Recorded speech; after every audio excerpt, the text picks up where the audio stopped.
Welcome to my favorite edition of the entire year.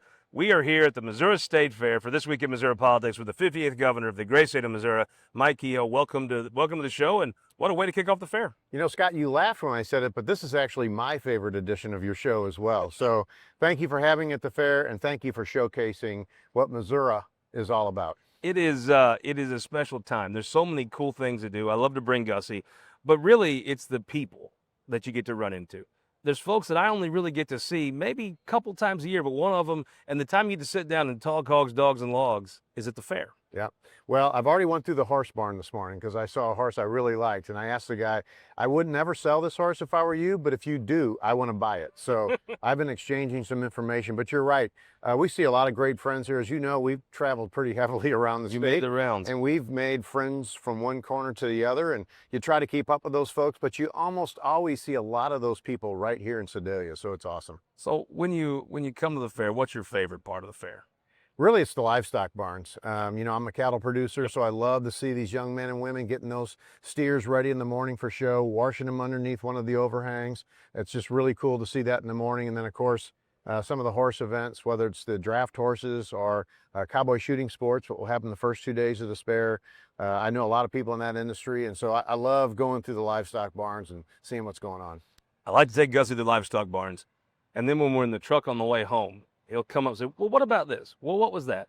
And it piques an interest that I'm not sure he'd have if we didn't come to the fair and look around. What I want to know, do you know the answers to Gussie's questions? Never. Yeah, okay. I mean, good. Thanks for clarifying. I'll try to stop and get gas and Google one. Yeah, and then look smart, you know.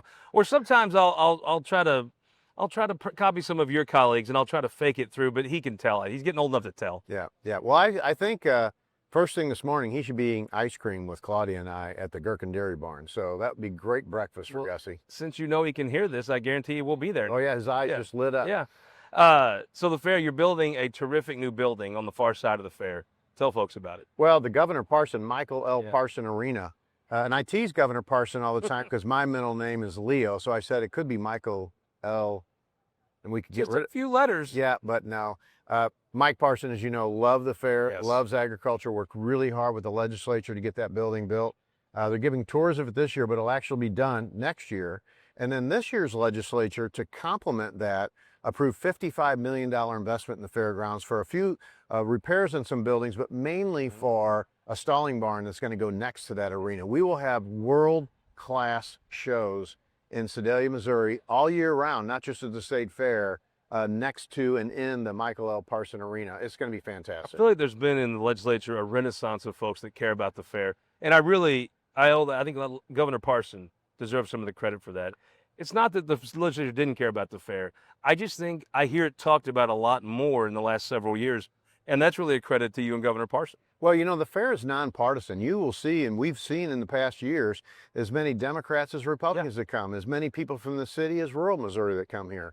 So the fair really does help bond people together and showing off the future of what our ag industry is like. Seeing these young people work on their projects, their animals, etc., really is something that unites a lot of folks. And because of that interest, when a project comes before them in the budget, when Mike Parson asked for this or Mike Kehoe this year asked for that, they understand what the fair is about. They're ready to support it. So it's really been a good renaissance with the legislature. Speaking of, I think at the Cattleman Dinner, which is kind of to me, the midpoint of when it's about time to start thinking about the fair, the Cattleman Dinner, I'm not sure there wasn't close to as many Democrat legislators as there were Republican legislators. And they love credit to Deering. They love beef. Beef is nonpartisan too. Well, for sure it is. As a cattle producer, yeah, mine and too. I think credit to Deering. He's done a great job with you think of the cattleman as frankly a Republican industry, but he's done a great job reaching out and educating folks that maybe don't work on a cattle farm. Well, he tells his members all the time, because I've been a member there longer than I've been in politics, over 20 years. And Mike's been the director about half of that, maybe a little more than half. But he tells his membership, we're going to support the elected officials that support us. Yeah. We're not going to look at what party they're from. It's interesting. You need to understand that. But if they support our issues as growers, we're going to support them. I start to worry in the legislature. I don't see the enemy of the Missouri farmer as being a Democrat now. The people I keep my eye on are some of the folks in your parties that live on cul-de-sacs in the suburbs. Those are the folks that sometimes aren't as pro-agriculture as well, when they run statewide, they'll go find them a tractor center for and right? a pair of boots. Yeah. But when the legislature, I see the suburb folks as the people that are maybe, I don't say anti-agriculture, but ag skeptical maybe. Yeah. Well, you know, one thing that's happened in urban Missouri is that the ag community has gotten really good at helping people with food banks, food shortages, food deserts. The ag industry, I would credit Mike Deering, the soybean, the corn growers, all of our stakeholder groups, Missouri Farm Bureau, of really starting to get involved in urban agriculture and ways to take care of hunger and let people grow their own food. But Republicans that live in that cul-de-sac, they need to also experience what agriculture is all about. They eventually do, but you're right. There's a gap where we're getting a little knowledge in there. Was an event you had at Fisher Farms toward the end of the election, and Brad Shedd at Corn Growers, very plugged in with Fisher Farms, talking about some of this food was going to the cities to be given out and distributed. That does matter. Oh yeah, and you know, and the pork producers as well. You know, Claudia and I are involved in that community center up in North St. Louis. You might have seen an article lately with a quote from that in there, but. Pork producers send up all kinds of pork to those events when we have food drives. Multiple different, what you would call rural kind of ag organizations are starting to put a stake in the ground and help urban Missouri, and I think it's going a long way. So walk me through though. You're the Republican that, you know, Peter Kinder did some of this, but you've said, hey, we're gonna get involved in St. Louis. We're gonna go plant our flag. We're gonna make a difference. Even some of the St. Louisans, I think, are a little skeptical. Some of the folks in your party, some of the folks in rural Missouri. But I do think you got the credibility. If the governor, Kehoe, says it's time to get behind St. Louis, I think folks are responding. You started with crime. What is the progress of the police board? I know they take over later this month. What are you looking for? Well, they just started meeting, to your point. We named the members towards the end of June there, so they're just now kind of getting organized. My biggest challenge to them is don't go in there thinking you need to run the police department. Chief Tracy and his command staff are doing a great job. They've moved the needle in the right direction. What we need to do is recruit. We need to get more men and women. We think we've given them the tools. Senate Bill 71, sponsored by David Gregory and others, that help with the education opportunities for our first responders. The big crime bill that we passed, led by Brad Chris and Nick Shore, that's been a big tool and tool belt for law enforcement. I want that police board to help the chief recruit officers to St. Louis City, because if we get St. Louis City going and people feel safe and businesses invest there, the ripple effect throughout the rest of the state will be incredible. Is Chief Tracy staying? He better be. Yeah, I've said all along. You know, I said in my State of the State address that I'm a big fan of Chief Tracy and Gabe Gore. I think the two of them have made a big, major impact in St. Louis City. And again, I think that ripple effect is being felt. It will be up to the board. Ultimately, that's what the board does, is works with the chief. But every one of those board members I put on, I said, this is not about replacing Robert Tracy. This is about helping him recruit and getting his numbers even better than where he's at. All right, I've tried to do this, but I was going to ask the guy that the master salesman, explain to an insurance agent in West Plains why he voted for you and what you're doing in St. Louis. How does that benefit him? For one, I love the West Plains Zizzers. Absolutely. You know, so I got to make sure I get a Shout out to Zora Mulligan. Zizzer comment in there. What we're doing in St. Louis benefits the entire state, because over 40% of our state's GDP comes from that 5-county area on the east side of our state. And my Kansas City friends, a friend in West Plains or Springfield, say, well, we know you're a St. Louis guy. Well, yeah, I was born and raised there, but I also understand the economics of what St. Louis does and the ripple effect. And by the way, that insurance agent in West Plains, he might have to come up to the Siteman Center for a relative for cancer treatment. He might have to come to Children's Mercy. He might want to go to a Cardinals baseball game. Now, there's some people that still want to go, Scott. I'm not giving up faith. I'm asking you, don't give up the faith. But that agent in West Plains, that person from Hannibal, the folks in rural Missouri that want to utilize some of the assets that St. Louis have, they want to feel safe when they go there as well. We don't like to admit it, but as a West Butler County hillbilly, if you're going to resurface Highway M in rural West Butler County, probably St. Louis is paying part of the freight on that, right? Oh yeah, they have a major impact in our tax collections, and fuel tax, as you know, which provides the funding for our roads and bridges.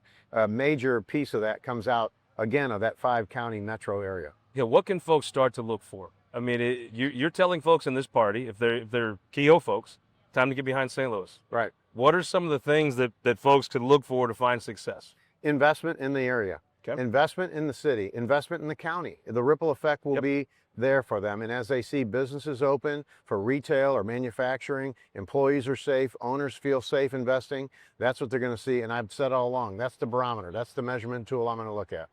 So when you start talking about St. Louis and tax collections, looks like it's going to be a bit of a lean year on tax collections.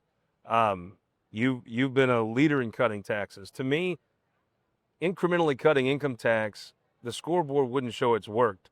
It feels like to me it's time for a radical change in how we tax Missourians. Well, as you know, first of all, let me give credit to Speaker Patterson and Pro Tem O'Laughlin for getting the tax cut through that we did this year, which eliminates state income tax on capital gains. Huge for Missouri farm families, by the way. But that could be the largest single-year tax cut the state of Missouri has ever done. We've done other great tax cuts. Our friend Eric Schmidt and others have led the ratcheting down of the income tax, but that was a huge one. The next one we got to tackle is getting rid of the income tax. And I've said it on the campaign trail. We've got multiple different plans, a lot of really bright minds. Curtis Trent has been very involved in this in the Senate. Is next year the year for that?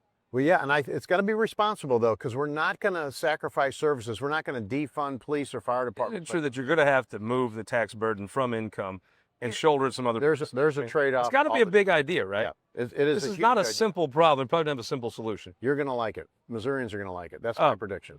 Last topic, redistricting. It feels like this is a Washington thing. When I think of Mike Kehoe, I think of that iconic image of you in the campaign on that horse. I think of you as the John Wayne guy, the guy that sticks up for folks other folks won't, the guy that does things like a stadium build. Maybe not popular, but it's only reason I could figure you did it, you thought it was right. This doesn't seem like a Mike Kehoe thing. Well, what does seem like a Mike Kehoe thing is making sure that the Speaker in our U.S. House of Representatives stays there. I mean, Hakeem Jeffries does not match Missouri's values. And as you know, the conversation about the map is not new. It's been going on since 2021. Remember how bogged down the Senate got over the existing map that we ultimately passed? There was a lot of grinding of the teeth in there. But I remember it was 30-4 to pass the map they had. It does feel to me, I watched the pro-life cause. The pro-life cause spent several years fighting, nitpicking each other, trying to mess with the rules. They didn't go communicate to people that maybe were undecided on the abortion issue. And now we're one of the most pro-abortion jurisdictions on the planet. It feels like sometimes the Republicans, instead of going and convincing people in Emanuel Cleaver's district, hey, conservatism is the right way. It's a thing I believe. I'd love to see an 8-0 map, frankly.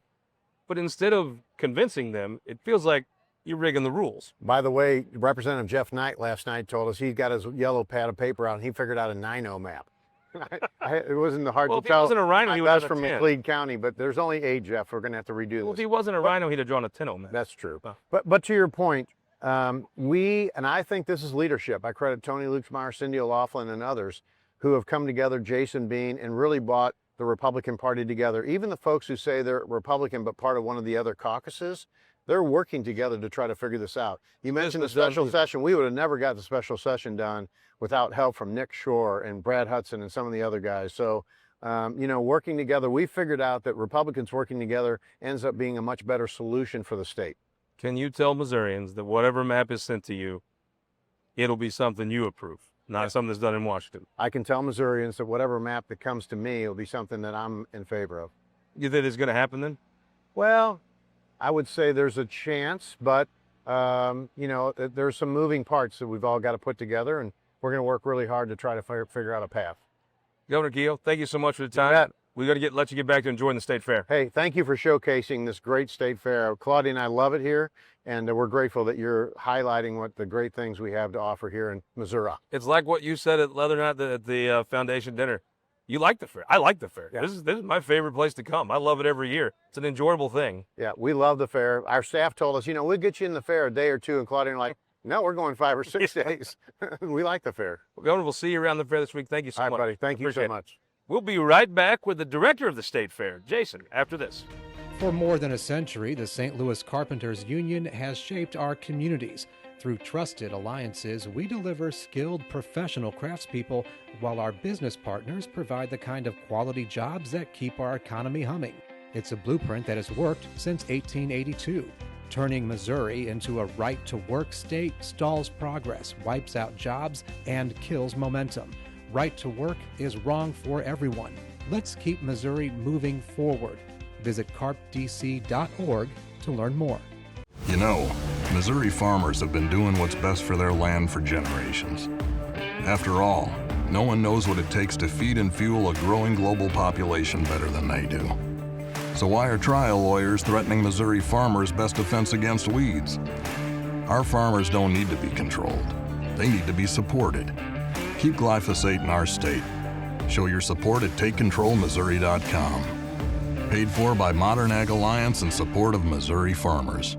Missouri's childcare crisis is hurting our children, families, and even our economy. Currently, 78 Missouri counties are designated as childcare deserts, where the number of kids needing childcare exceeds the number of available options. Today, some Missouri families are spending more on childcare than housing, and Missouri's childcare shortage costs our economy $1.35 billion every year. Missouri families and businesses deserve better. Learn more at mochampionofchildren.com. Some politicians claim cockfighting is a proud tradition, but is it really something to be proud of? Cockfighting isn't just cruel to animals, it's cruel to humans. It's linked to organized criminal activity, illegal gambling, even drug trafficking. Leading law enforcement and Christian groups have spoken out and are urging a stop to the violence. But some politicians want to give cockfighters a pass. Keep cockfighting out of our state. We have a severe weather alert to report here. The storm is also bringing the threat of damaging winds and large hail. Here's the thing. When storms bear down, we step up. Ready to begin?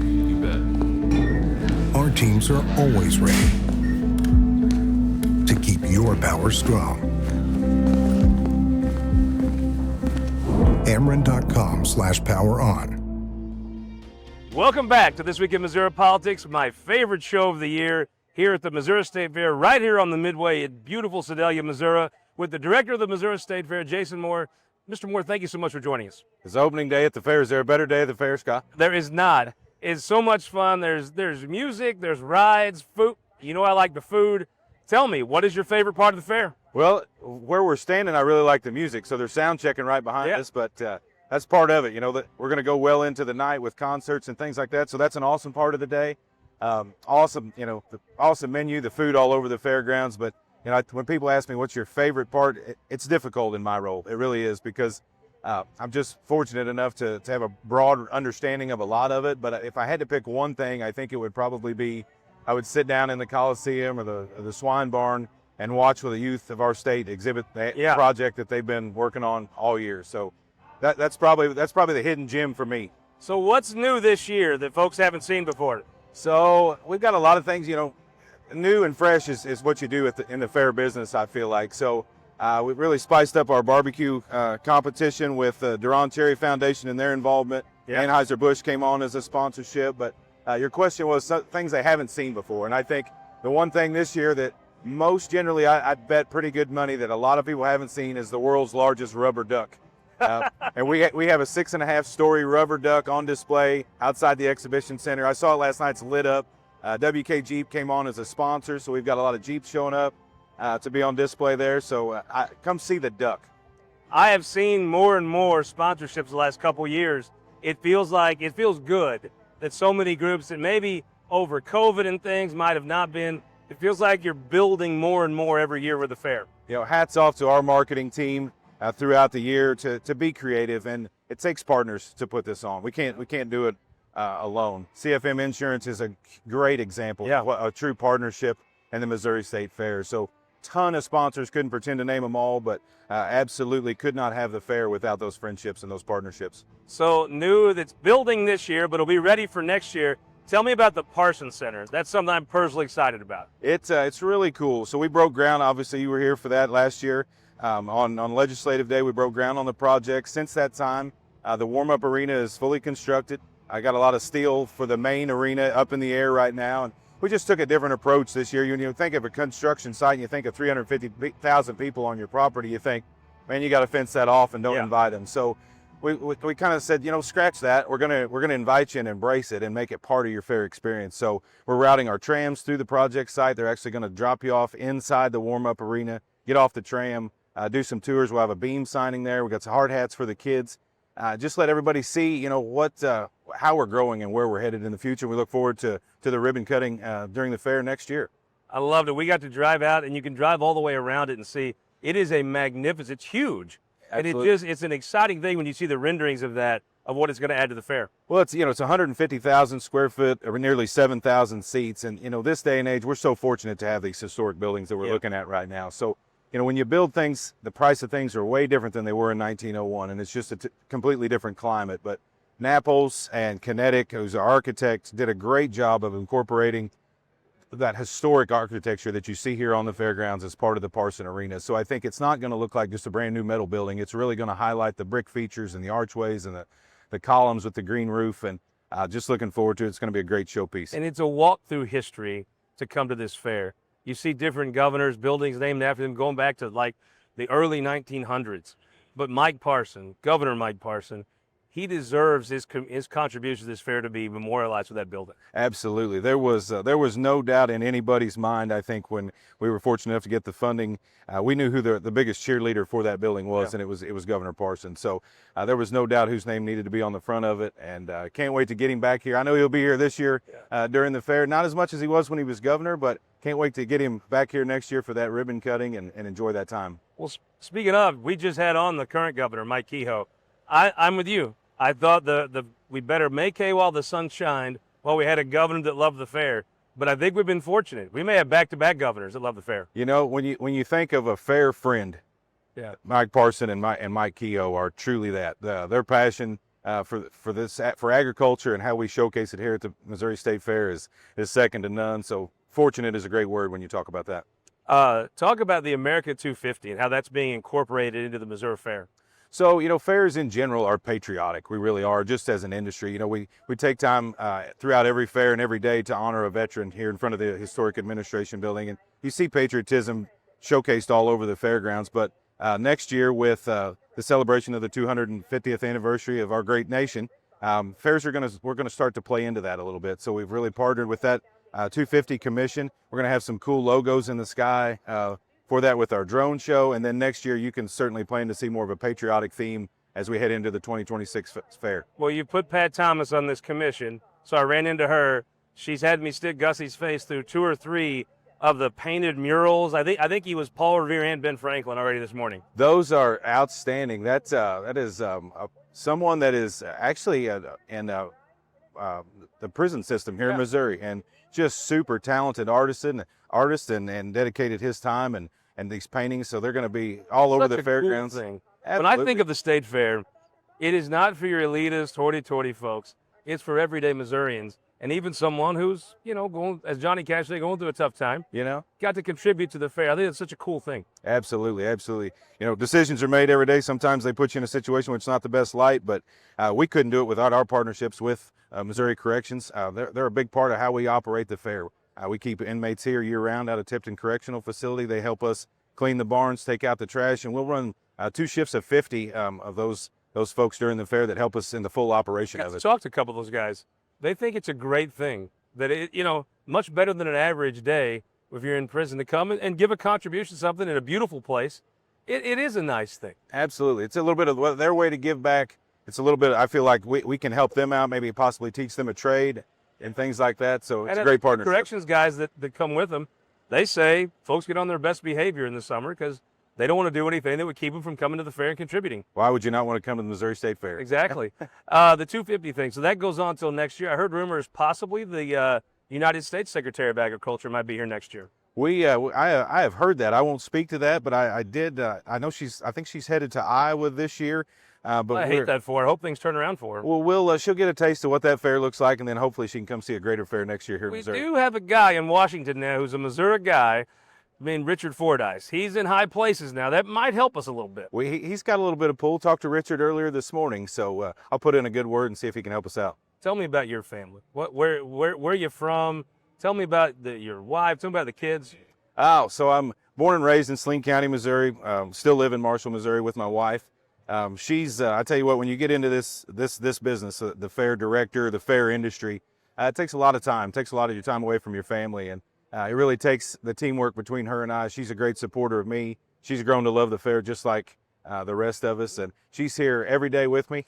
You might see her riding around in the cart. And I love the fair because there's some folks, some friends of mine, I only get to see once or twice a year, but I don't have a chance to sit down and really visit with them like I do at the fair. It's such a happy place. And you kind of get a chance to really sit and lean on a fence post and talk to folks that you don't really get a chance to check up and see how they're doing, how their family's doing, except here at the state fair. Absolutely. You know, we call them our fair family, whether it's our carnival operators, our team backstage, our superintendents that we couldn't do this without. You know, we communicate a few times throughout the year, but they're really kind of off on their own, putting together the programs for these barns, for these buildings and things like that. You know, this day and age, email and text message and phone call is kind of how business is done, but it's great to sit down, shake their hand, and just get back to your roots here at the fair. And being from Marshall, you all have learned to put up with Curtis Gregory. He, you know, putting up with, I'm not going to say that. He's a great supporter of the fair. Got to see him last night at the foundation gala. So isn't he a terrific, I mean, if you're talking about, when I think of Missouri, a farmer, played at the University of Missouri for Coach Pinkel, the fair's something to be proud of, but really one of Missouri's favorite sons. It is a point of pride to have Curtis Gregory still involved in the fair, but he feels like he's one of us. Certainly. He's a great advocate for agriculture as a whole.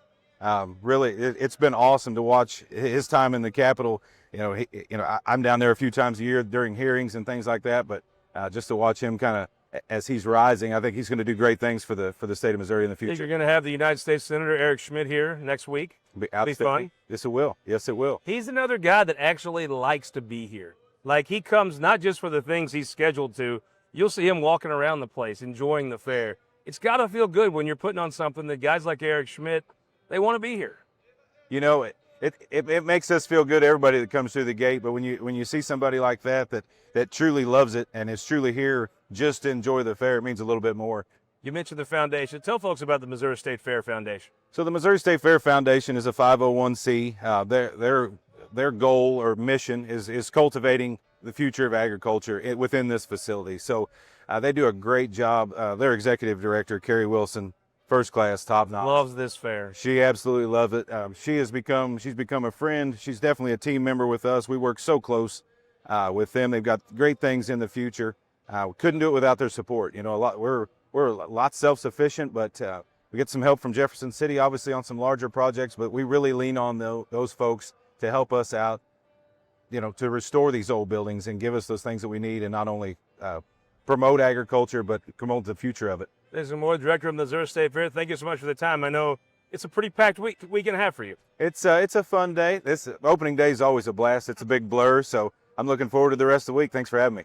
Want to thank him, thank everyone at the fair for us. Love being here on the Midway, right across from Jim Jike, drawing your picture. You can get something to eat. You can obviously tell the music, the rides, the agriculture. I want to take 1 second, though, and talk about a friend of mine, a friend of this entire state, Dave Cook. He retired as the head of UFCW 655 last week, a giant in the Missouri labor movement and a tremendous Missourian. Dave, congratulations on an amazing career well spent. Hope to crack a beer with you and celebrate your retirement myself next week when I get back from the Missouri State Fair. Next week, we'll be right back here on the Midway. We're going to talk about Kit Bond and his legacy and how closely it was tied to the Missouri State Fair next week here on This Week in Missouri Politics. This Week in Missouri Politics is sponsored by the Missouri Automobile Dealers Association, Ameren, Spire, the United Electric Cooperative, and the Missouri Association of Career Fire Protection Districts.